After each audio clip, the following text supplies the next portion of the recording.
Yo, yo, what is poppin'?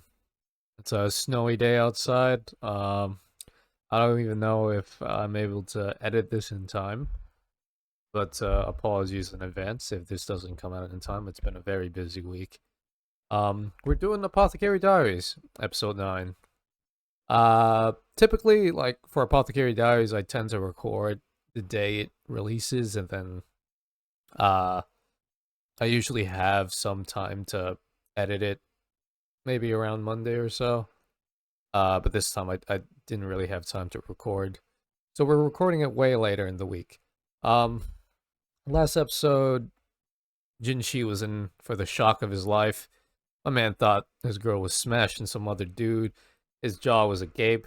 He was like, "Oh my god, what is happening?" I missed the entire thing. That shit flew right over my head, bro. I honestly thought it was like a political play or something.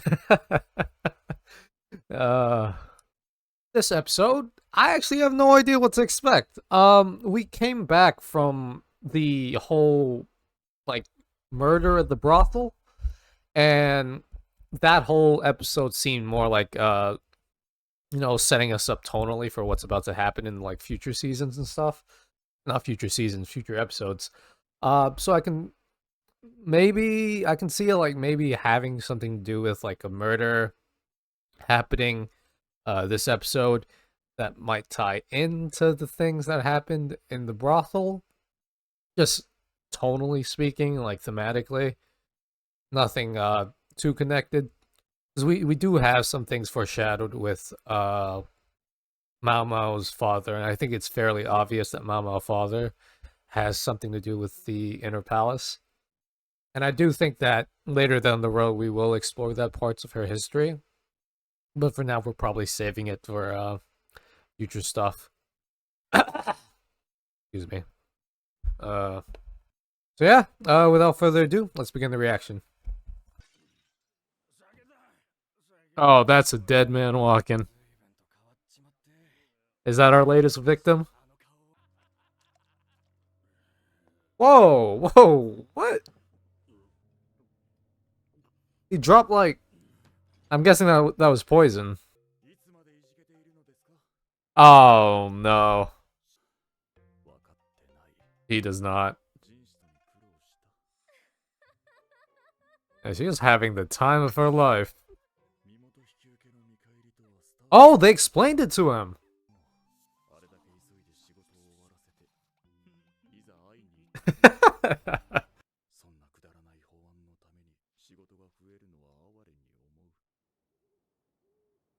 That is true, but don't they usually like give a bribe when they're trying to like pull something off like that? Jin-sama, the guy I poisoned, is dead. Or maybe not. That's not the guy who's poisoned. Or who poisoned the dude. No, not self-inflicted. I mean, it could be. The dude looked suspicious as hell, but what he dropped into the drink looked like it was rock salt or sugar. Like it didn't seem that bad. But maybe there's like poison in rock form.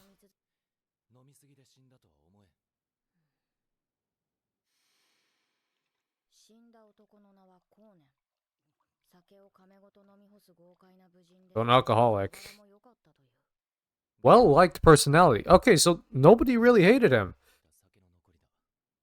So yeah, that brings into question why the heck the poisoner even did what he did.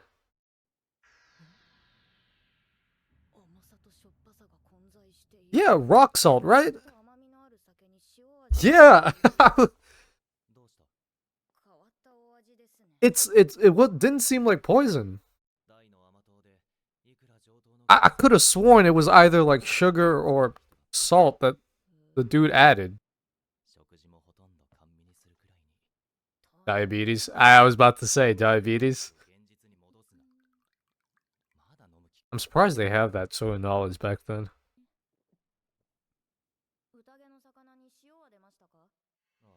Rock salt. Yeah, rock salt is what I was thinking. Well, yeah, you could see if like the poison itself reacted to the container, especially if it's like some sort of untraditional poison. What did she know? Salt.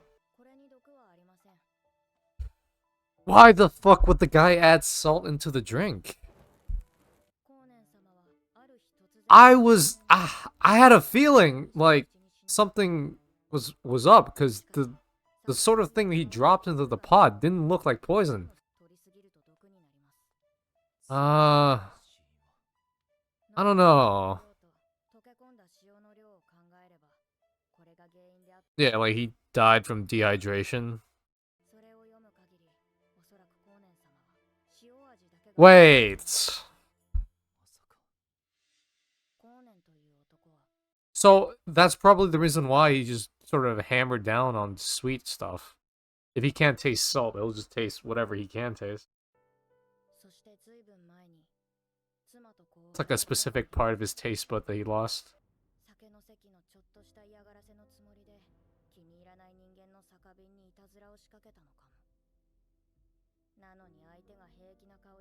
Damn.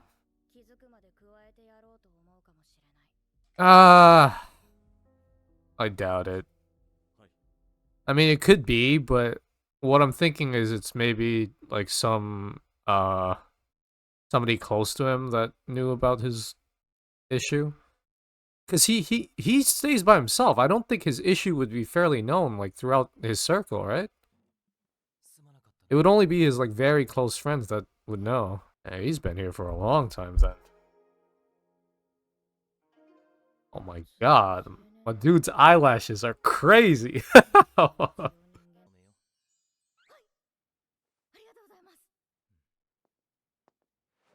Oh. Chill, bro. She's happy.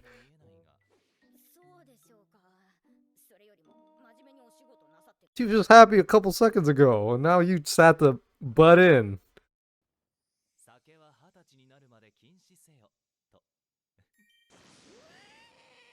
How old is he then? Or how old is she?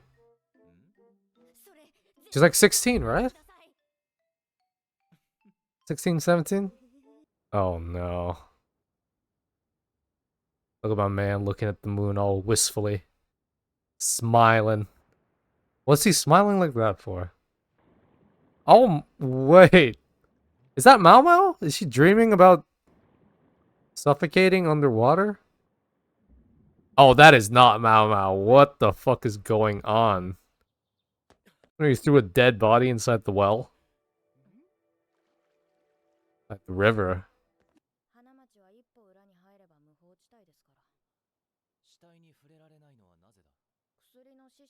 Oh, your teacher. Your teacher as in your dad? Okay, it is the dad.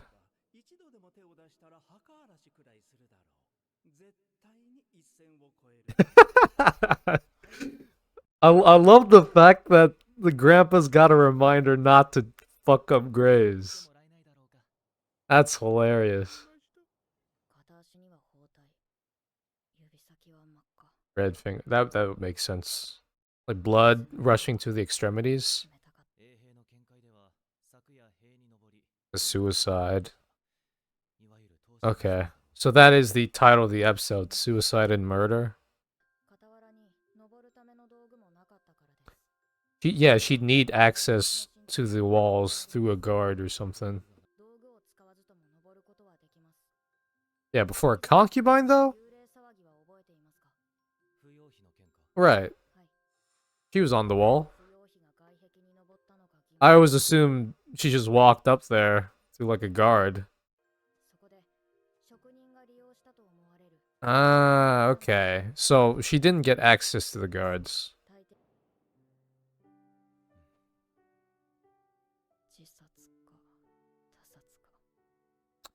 Yeah. It might have just been an accident where she was trying to leave the inner walls. Or the rear palace, and she just ended up falling over. Hmm.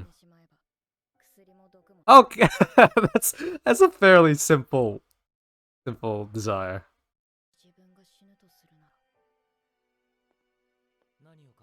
I'm thinking about dying.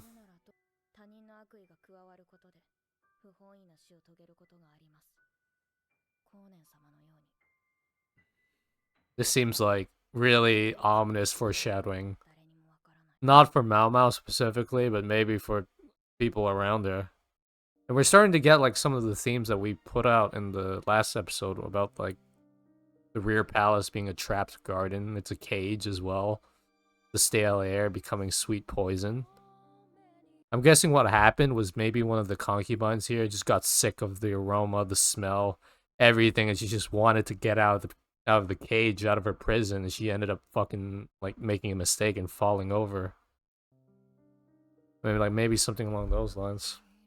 Because again, look at what's happening right now. They're slide showing through a bunch of like these non-connected mysteries, but it's all to like, at least to me, feel like it's building up a theme of just people wanting to leave this place.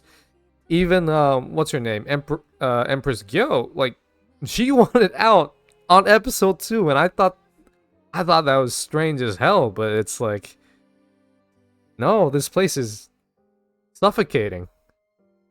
People just don't like it here.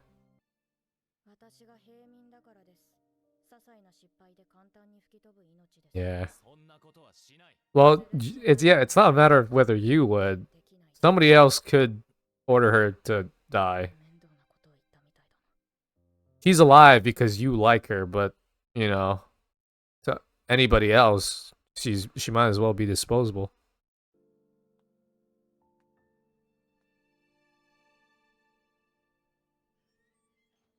And it sort of like tackles with the themes of maybe Jinshi being royalty as well.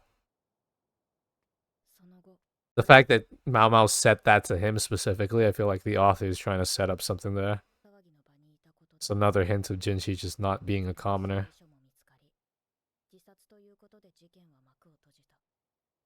Honestly, I don't even think it's a suicide. I think she was trying to escape and she fucked up.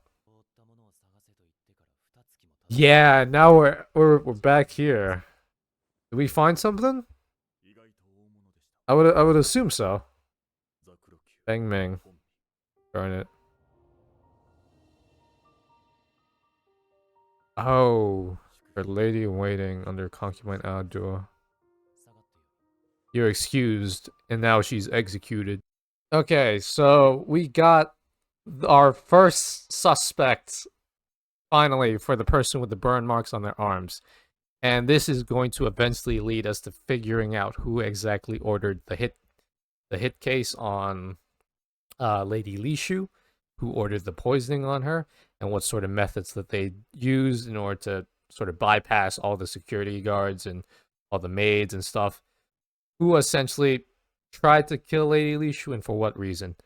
One of my initial thoughts early on was the purple-haired concubine. I believe Feng Ming is her name. Lady Feng Ming. That was a thought that came up in my head. Lady Feng Ming of the Garden Pavilion. I never really put too much thought into it because I thought it was a bit too, I don't know. I felt like it was a bit too easy. I didn't want to suspect Feng Ming. The reason being is that looking at the structure of the show thus far, we've had like sort of arcs or mini arcs for every single concubine except her. We've been introduced to every single person except Lady Feng Ming. So me accusing Lady Feng Ming of being the one who does the poisoning, I felt was a little bit too obvious. And I still think it's a bit too obvious. I don't think it's Feng Ming specifically who ordered the hit piece. It could really just be the concubine acting out of her own accord. Maybe the concubine got paid out by somebody else. But to put the blame on Feng Ming just because she's like the only character that hasn't been properly introduced, I didn't want to do that, so I never brought it up in the discussion. And even now, right, it was her concubine that had those burn marks on her arm. And the fact that concubine herself the fact that she even willingly gave up that information to our boy, what's his name? Fuck. Sort of Jinshi's sidekick. I forgot his name. Whatever. Jinshi's sidekick. The fact that she was even like she even gave up that information, she let her or she let him check her arms. It's like I feel like it's not her then. I feel like there is a lot more at play than just oh, it's Lady Feng Ming's fault. It's her fault that this is all happening. Because it wouldn't make if they were active participants of this whole poisoning thing, it wouldn't make sense that they would give up that information so easily, especially to someone like Jinshi's sidekick over here, who has a very, very sort of deductive nose to things, right? It wouldn't make any sense. So my guess is that Feng Ming and the concubine, yes, the concubine, not Feng Ming and the concubine, Feng Ming and the lady in waiting. Yes, the lady in waiting has the sort of scars, the burn marks on her arm, but it could honestly just be a mistake. She could honestly just be being set up. She could just be like, there could be a variety of reasons, but I don't buy it that she's the one who actively participated in the poisoning, and thus she willingly gave up the information to Jinshi and the sidekick. That just seems a bit too easy. I don't think that's what the author is going for. Because thus far, what do we have about the whole situation regarding the politics of the Rear Palace? We know that Lady Li Shu is being targeted, and we know that Lady Li Shu probably does not have the capacity to scheme in whatever way that the sort of inner court, expects of them. Lady Li Shu is way too innocent, and she seems more just like a regular child. Her consorts, or her not her concubines, God, her lady in waiting, we know that they don't like Lady Li Shu, so they probably aren't even in this Game of Thrones to begin with. Well, that leaves us with 3 people. One of these characters we haven't even been introduced. Lady Gyo, we know, has some interest in poison. We know that she wants to leave the inner palace, and we know that she's, generally speaking, a fairly well-mannered person, and she likes to keep her retainers small, compact, to people she trusts. Okay, one suspect. Suspect number 2, Lady Li Hua, the blue-haired concubine. I think Lady Li Hua is her name. Not exactly sure.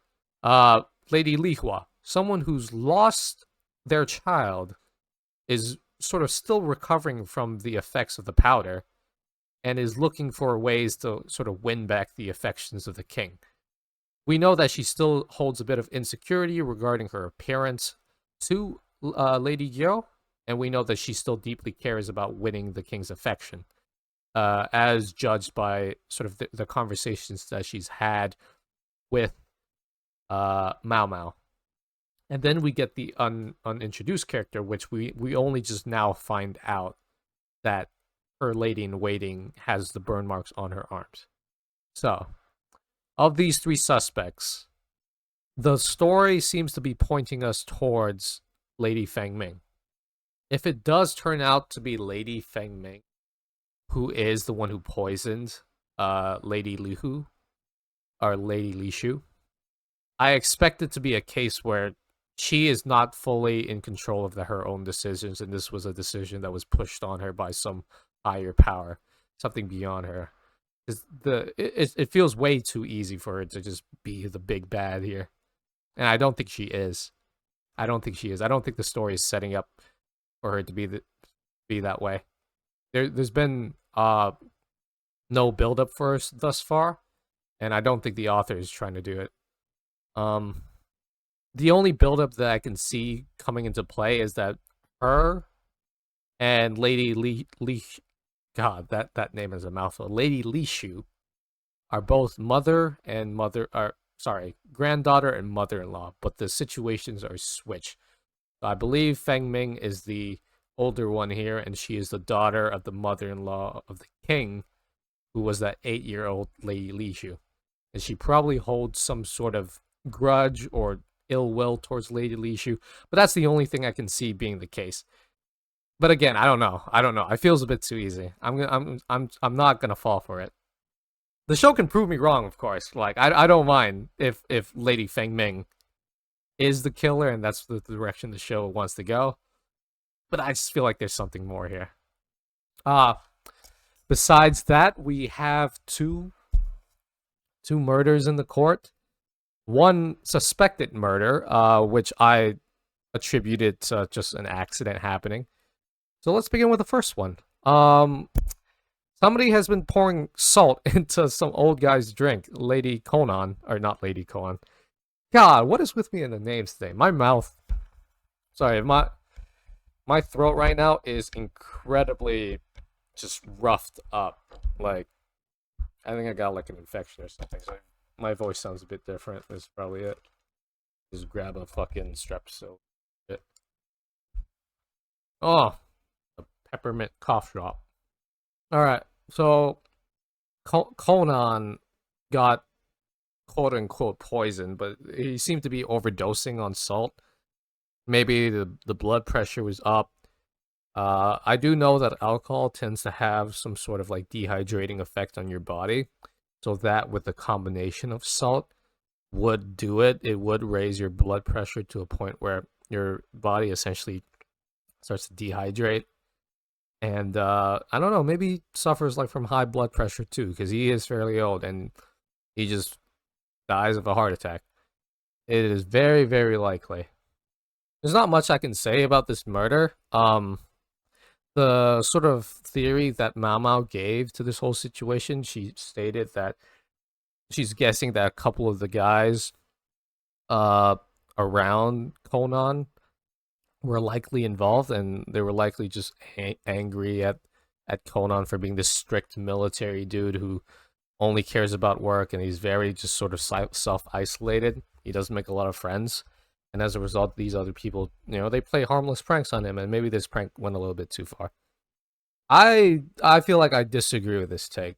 Given the fact that this guy is a high-ranking noble official, it seems very unlikely that the dude would have his medical history be shared around to a bunch of his lower officers. It just seems very unlikely. Like, who exactly would leak that sort of information? The fact that he can't taste salt, and this is just some petty way for them to get back because they know that he can't taste salt, so they're just spiking his drink with salt each time. It's like, how would they know that? They would never know that. This is a guy who's been by himself this entire time, and the only reason why, the only reasonable way they would know this is if somebody leaked the information. So that's why I don't know if you guys recall, but during my reaction, I was like, no, this dude probably has like ops on his side or some shit. One of his close friends or one of another high-ranking official figured out that he can't taste salt and sort of snitched on him, and as a result, things got out of hand. I don't think this murder really has. I feel like this murder doesn't really have any bearing on the actual plot more than just like setting up sort of the.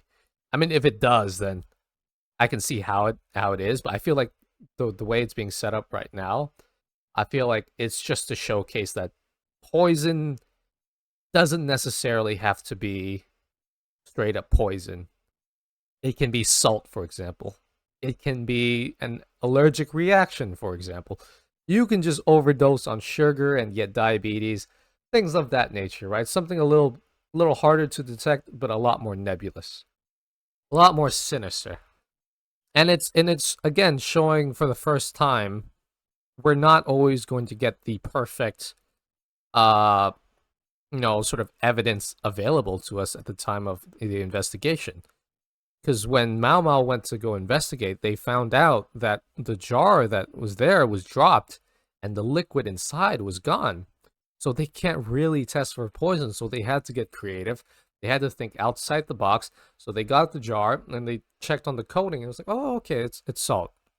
So again, I I don't think this has any bearings on like sort of the Game of Thrones relationship dynamics between the concubines, but it's more just to show us to the audience, like, yeah, this is how investigations are going to work in the future. It's not always going to be easy. We're going to have some setbacks, and the evidence isn't going to be clear cut, which is fun. The second death or suicide or murder happens because somebody was found drowning inside the river, and they pulled out her body, and she had essentially red fingertips, sort of indicating the fact that she sort of wanted to like climb out of the walls. I think Mao Mao attributed this to like some sort of murder because there was no way she would have been able to get up on the walls by herself. But then she mentioned something along the lines of maybe she climbed the walls, but she had curled feet. There was no way she would have been able to climb the walls with those curled feet, right? She would have a much harder time than someone like the original concubine that left the house, or not left the house, left the rear palace, because that concubine was a dancer. She is not a dancer. She has bounded feet. So she would have needed somebody else to take her up there. And, maybe that somebody else, potentially they could have just pushed her down into the river. Who knows? We don't know yet. We don't know whether it's a suicide, because, again, we see signs of struggles on her fingertips. But at the same time, given the nature of, like, how she would be able to fall into the river, the only way you'd be able to fall into the river is if you had to cross the walls, and she needed somebody to do that. So that was a fairly interesting sort of investigation that happened there. My whole thought on this, I don't know. Honestly, I wish I knew. I don't know shit. At first, I genuinely thought it was just an accident, but now that I'm talking to myself like out loud, I feel like you could honestly make a case of this being like a murder. Because again, she does have bound feet. How exactly would she get up there? I'm still leaning towards the fact that it is an accident that occurred. Because again, she could have climbed up onto the walls, just very badly. She could have taken the same route that the original concubine that left the rear palace did, even with bound feet. It might have been like a lot more difficult, but I feel like that would have explained why her fingertips were so bruised up. Because maybe even though her feet weren't as, I don't know, like limber and nimble, she was clinging on to dear life with her fingers.